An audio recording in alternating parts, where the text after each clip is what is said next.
我哋而家嚟到第二部分啦，就係裝呢一個中軸同埋個齒輪，即係中軸就係個 bottom bracket， 同埋呢個齒輪就係crankshaft。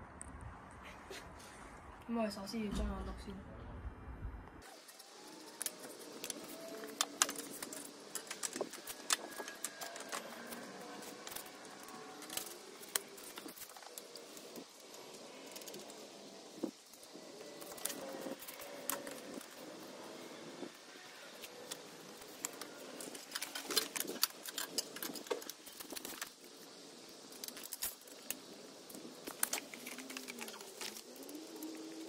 個轆我就之前拍過條片，我就拍過啦，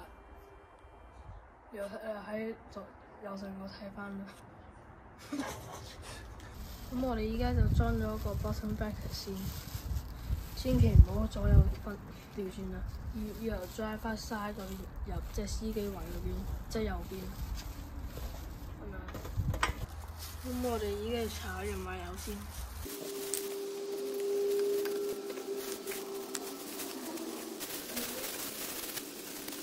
我哋依家搽另一邊，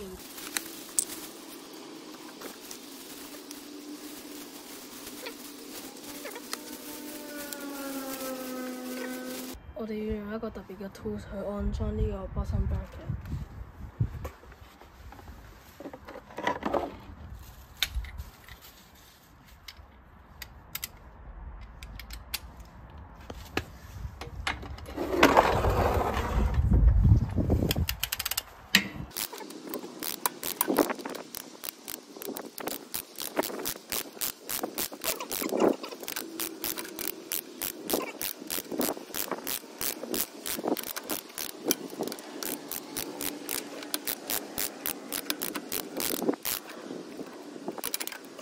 另一邊就係順時針。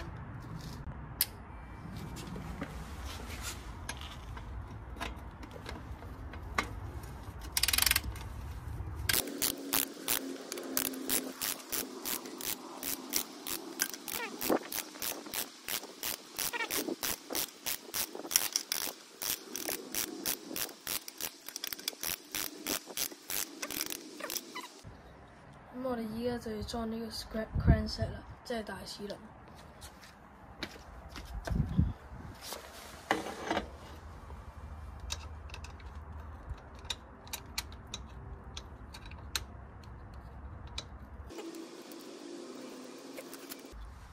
OK 啦。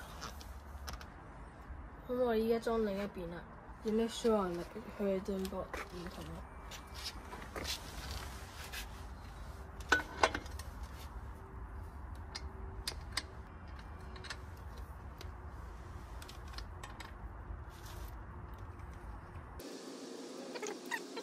咁我哋依家就用個角匙扭實佢啦。因為呢個係左邊，所以就用順時針扭。開始要好大力啦，所以我就用啲 tools 去幫手。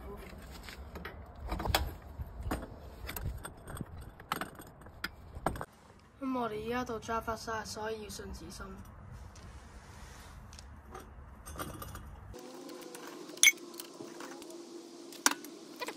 因為要好大力，所以要用油嚟幫手。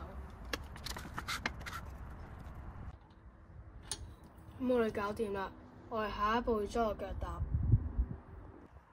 咁我哋而家就裝腳踏啦。腳踏都有分左定右嘅，呢個就係 L 同埋呢個就係 R。因為右邊，所以就用順時針扭。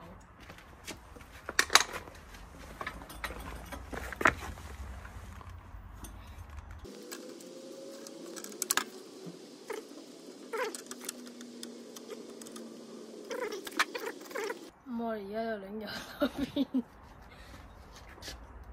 咁我哋而家就擰右手邊啦。咁因為右手邊，所以就順時針扭。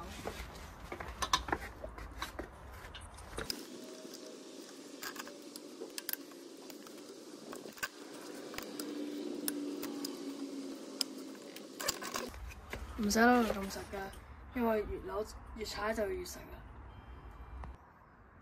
咁我哋就落士巴啊去樓。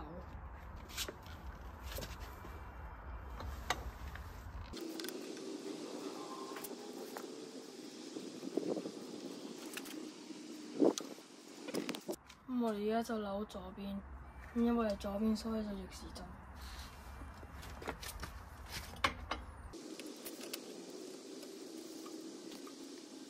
咁我哋依家個 crank set 就裝完啦，我哋依家就裝座位，然後拍跳水聲。